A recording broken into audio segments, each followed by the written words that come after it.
you are listening to Dr. Troy Munson with Words of Radiance. Now here is your host, Dr. Munson.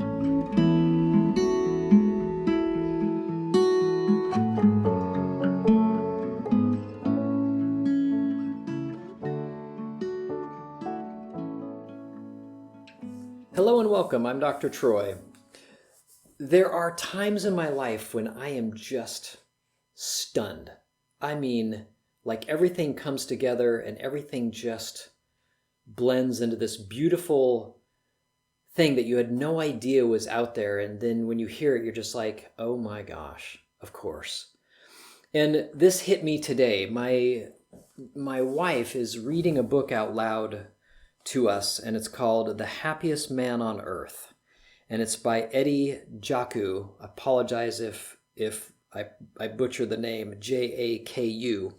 And it's entitled The Beautiful Life of an Auschwitz Survivor.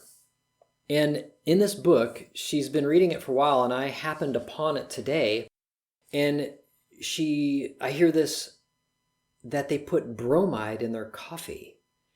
And then I hear what he said about it, and I was blown away. But I'm going to read the very short section of the book to you so that you can kind of be on the same page with me. So here it is. Every morning when the nearby convent rang the bell for prayer at 5 a.m., Kurt, who is a friend of his that was in the concentration camp with him, Kurt and I would meet in the showers to share our small amounts of soap. I would give him a little piece of bread every month, or I would give a little piece of bread every month to the barber to shave our heads and keep us free from lice. We did everything we could to keep each other alive. For nearly 4 months, we would have coffee every morning.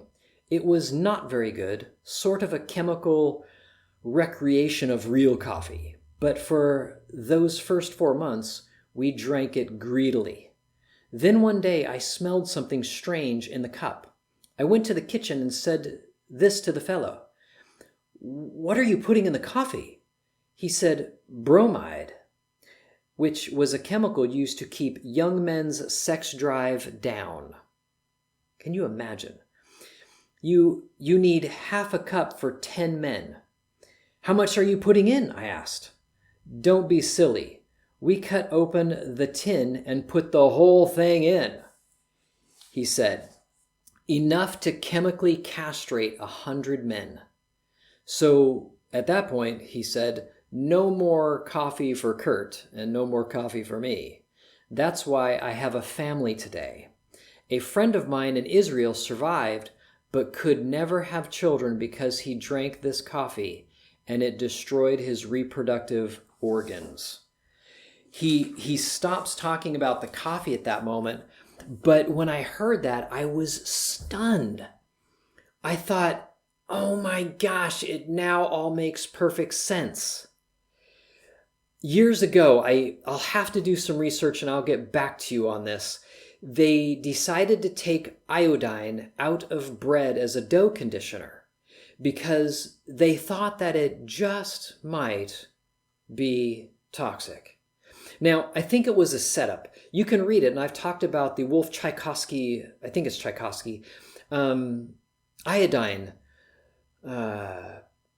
experiment that they did. They did radioactive iodine in something like 160 or 200 micrograms of radioactive iodine. And of course, it would wreck people's thyroid.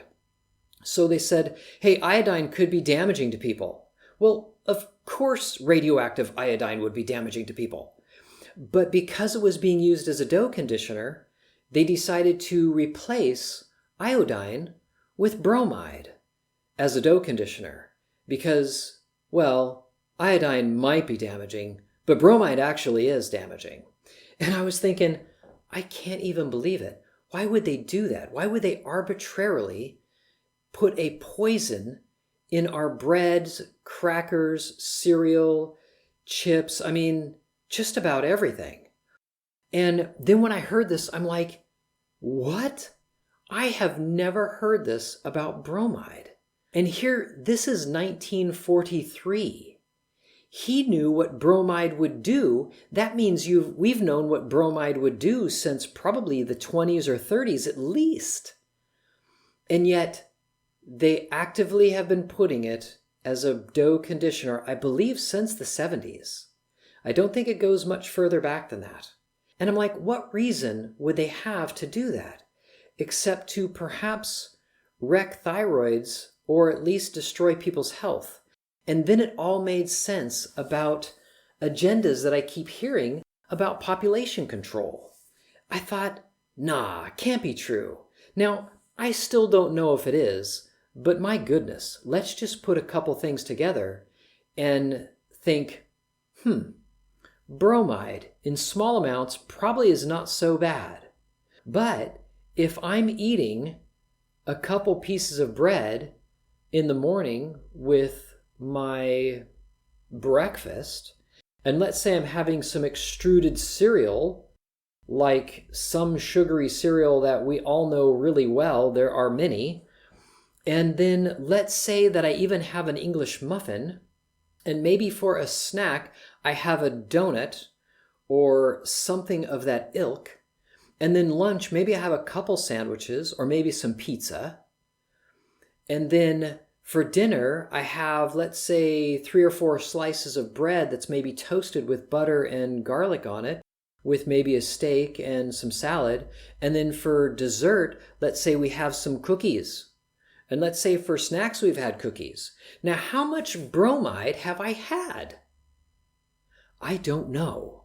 Is it enough to stop sex drive as well as wreck testicular function in men and ovarian function in women? Probably. And if I do it day in, day out, couldn't I just expect that to be a likely outcome? And who would want to do that? But isn't it kind of odd how many people are having trouble getting pregnant these days? And how tough it is, or at least how big the business is of infertility? It's quite fascinating. Those are my 2 cents on bromide. I don't know what you make of it, but I am suspicious as, shall I say, hell. Until next time, I'm Dr. Troy, and remember, there's way more right with you than there is wrong with you.